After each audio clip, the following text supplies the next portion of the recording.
young Werther may be the most pitiful character in all of fiction. We all obviously know who Werther is, but just as a refresher, The Sorrows of Young Werther is a 1774 novel by Johann Goethe. It follows Werther, a sensitive and intelligent young artist who falls in love with a married woman. Eventually, unable to handle the heartache, he writes to her, "I am resolved to die," asks to borrow her husband's pistols, and shoots himself in the head. Werther endures 12 hours of agonizing pain before dying, and is buried with no friends, mourners, or clergy. In a later edition by Goethe, a random passerby defecates on his grave. The end. It is almost comical how much suffering Werther goes through, just a sideshow Babb walking into rake after rake. The novel is well written and entertaining enough, but given the constant pain and suffering of its protagonist, with not a single glimmer of hope, you'd expect it to be a minor hit at best. That is not what happened. The Sorrows of Young Werther was an immediate, international bestseller. In a phenomenon known as Werther fever, young men across Europe dressed themselves like Werther, wearing his iconic blue jacket and yellow waistcoat. Bowls, engravings, even a perfume were made commemorating the story. Numerous writers and intellectuals celebrated the book. Napoleon even took a copy with him on his campaign in Egypt. Werther fever, indeed. But this fever didn't exist in a vacuum. For centuries, millennia before Goethe put pen to paper, Western intellectuals had been constructing a cult of melancholy, a belief not only that the world was broken, but that recognizing this was a substitute for doing anything about it.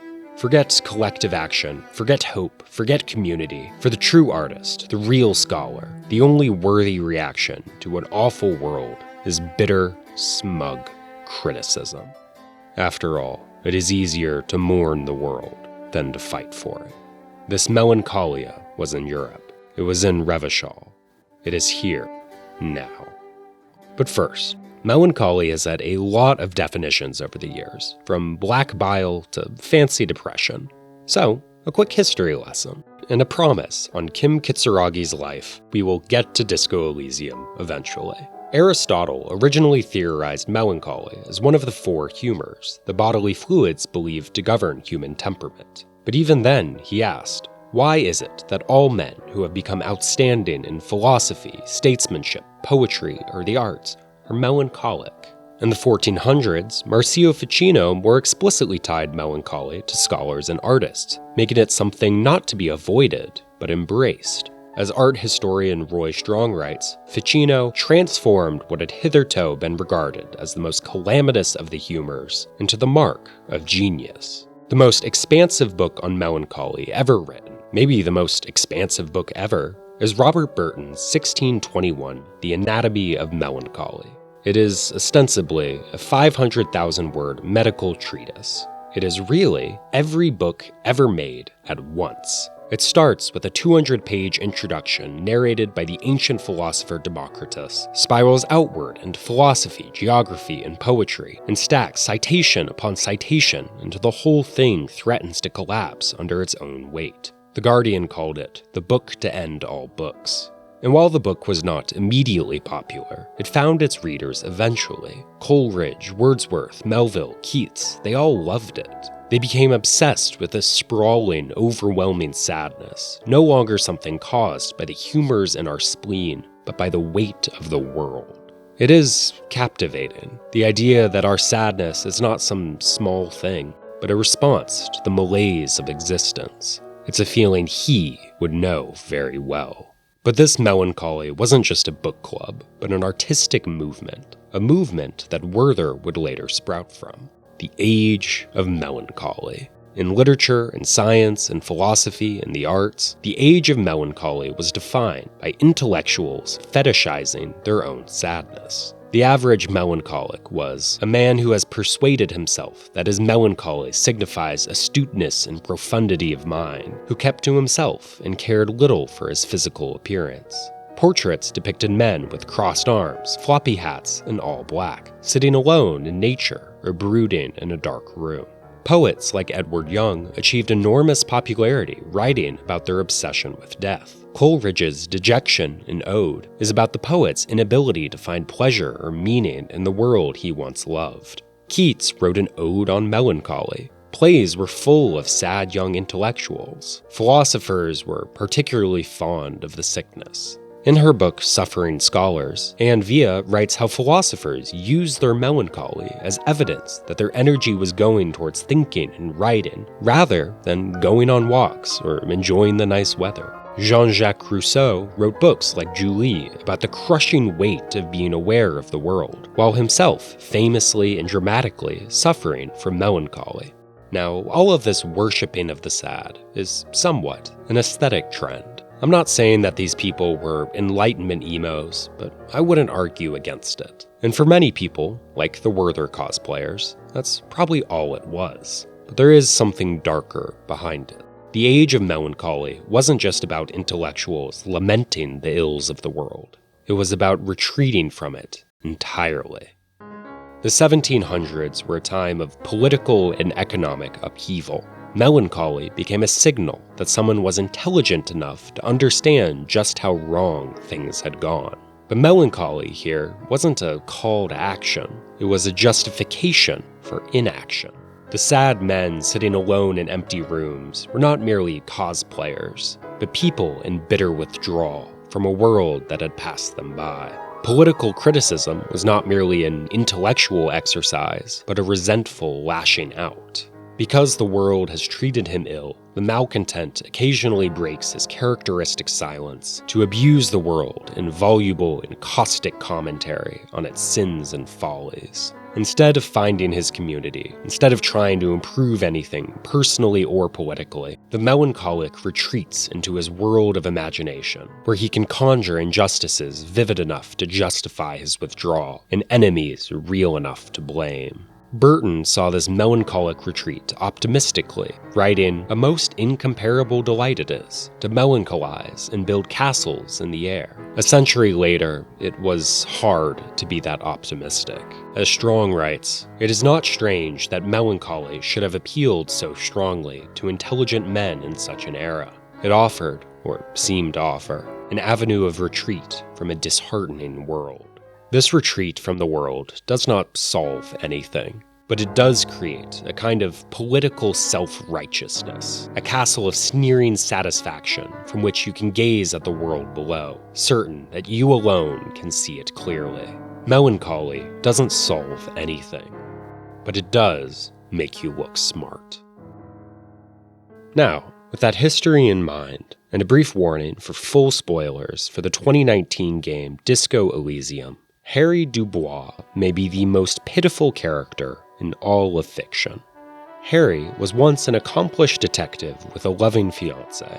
Those days are over. She left, Harry turned to the drink, and now, at the game's start, he awakens from a multi-day bender with no badge, no memory, and one hell of a headache. The night before, while listening to sad music on loop, he could be heard screaming at the ceiling, "I don't want to be this kind of animal anymore."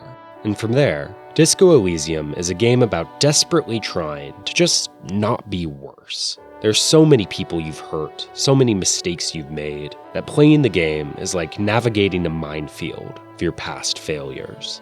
But Harry is not the only one with a rough past. 50 years prior, Revachol, the city the game takes place in, underwent a communist revolution. It was quickly and brutally destroyed by a coalition of world governments, with bombings, executions, and mass graves. Things aren't much better now. Martinez, the neighborhood the game takes place in, has been virtually abandoned by the city government and coalition alike, leaving behind mass poverty and crumbling ruins. For every scar Harry has on his face, there's another one in the world. With such a dire present, it's easy to obsess over the past. Harry can become obsessed with Krasmazov, read Timu Karl Marx, and his old brand of communism, become convinced that he personally will change the world, bring back the commune. But this is not that kind of game. This is not that kind of world. As the game writes, in a passage I haven't forgotten in 7 years, 0.00% of communism has been built. Evil, child-murdering billionaires still rule the world with a shit-eating grin. All he has managed to do is make himself sad. He's starting to suspect Karamazov fucked him over personally with his socio-economic theory. It has, however, made him into a very, very smart boy, with something like a university degree in truth. Instead of building communism, he now builds a precise model of this grotesque, duplicitous world. Instead of doing what he can, Harry can retreat from the real world into one of bitter political melancholy. He can throw his rhetoric and theory at anyone, random kids, shopkeepers, anyone who will stand still long enough. None of them really care. They have reality to deal with. Even a few young students Harry finds aren't people to find solidarity with, but just another space for argument. After all, complaining about other communists is one of the most important parts of being a communist. This retreat from the world, this sense of melancholic superiority, is a trap. Harry has fucked up his life, and instead of facing the hard facts of this, he is hidden in ideology, in a grotesque, duplicitous world that he rules alone. It is a trap that intellectuals fell into in the 18th century. It is a trap that Harry can fall into, choosing self-righteousness over any real good. And it is a trap that the deserter has fallen into completely. Scratch young Werther or Harry. The deserter is the most pitiful character in fiction. He's a soldier of the revolution who hid during the coalition attack and was the only survivor. He is proud and principled and tells you that men without ideals are only animals. He is also the most hateful character I've ever seen. He is hidden on this island for 40 years with nothing but ideology to chew on and has grown resentful at a world that has passed him by. He sits taking potshots at those he spitefully watches, the women he leers, the working class simply trying to survive, anyone who has committed the sin of trying to live in an imperfect world. When you finally confront him, he is full of spit at you, at the world, at anything he can see from his little island of principle. You cannot have a dialogue with him. He is too steadfast in his melancholy, too convinced that the world is irredeemably fucked, and that his vision of how exactly fucked it is remains the only one that matters. He is the only one in Revachol with clarity of purpose. He is also completely alone. It's a bitter belief. It is also, if you spend any time on the internet, a familiar one. There is a tendency, particularly among those both hyper-online and pretty intelligent, to emphasize critique over action, to treat the ability to identify the precise failures of a movement as a substitute for participating in it. In the wake of the No Kings protests, there were numerous leftist responses about how this isn't the right way to protest. The tactics are wrong, the demands are unclear, the people involved don't understand power. And so, apparently, it's worse than doing nothing. I live in Illinois' 9th Congressional District. The recent Democratic primary between progressive Kat Abu-Ghazaleh and honestly still relatively progressive Daniel Biss was exhausting. Not because it wasn't important, but because so much of the energy went into arguments between allies, into dogpiling, into the performance of politics rather than the practice of them. Even as someone who voted for Kat, the whole thing felt like a waste of energy. To be clear, I'm not arguing that leftists shouldn't pressure Democrats, or that Democrats should compromise over having actual beliefs. I'm not arguing that the No Kings protests are perfect, and definitely not arguing that they alone are enough. Collective action, stronger action, is needed. But there is a difference between holding your allies accountable and treating them as irredeemable. You can build your precise model of a grotesque and duplicitous world in blog posts and blue sky threads, but you will rule there alone. As Janice Rose writes in an article titled, "You Can't Post Your Way Out of Fascism." Perhaps the greatest of our sins is convincing ourselves that posting is a form of political activism, when it is, at best, a coping mechanism, an individualist solution to problems that can only be solved by collective action. It is easy to imagine Harry falling into this same trap, the trap of those old malcontents, the deserter, the people arguing online today, to come upon the young students or everyday workers and see not people or allies, but failures of ideology. A sad world not deserving of Harry's empathy, and a world he should withdraw from. But by the time you meet the deserter, This is not who Harry is. Disco Elysium is a game about big ideas and grand history, and it is often tremendously sad. But the moments that stick with me the most are the little ones. Dancing with a few young kids in a church, reaching out to an impossible bug, telling a woman that her husband has died, and crying alongside her. Disco Elysium contains great melancholy, but it never fetishizes it. It never believes that the answer to the great pain of existence is to retreat from this world into one of ideas, that the unending pressure of an indifferent system on the backs of everyday people is solved through criticism alone. Disco Elysium knows that dancing with kids in a church won't bring back the commune, but that's not a reason to stop dancing. When you meet those young students, you talk a little about ideology, theory, the usual.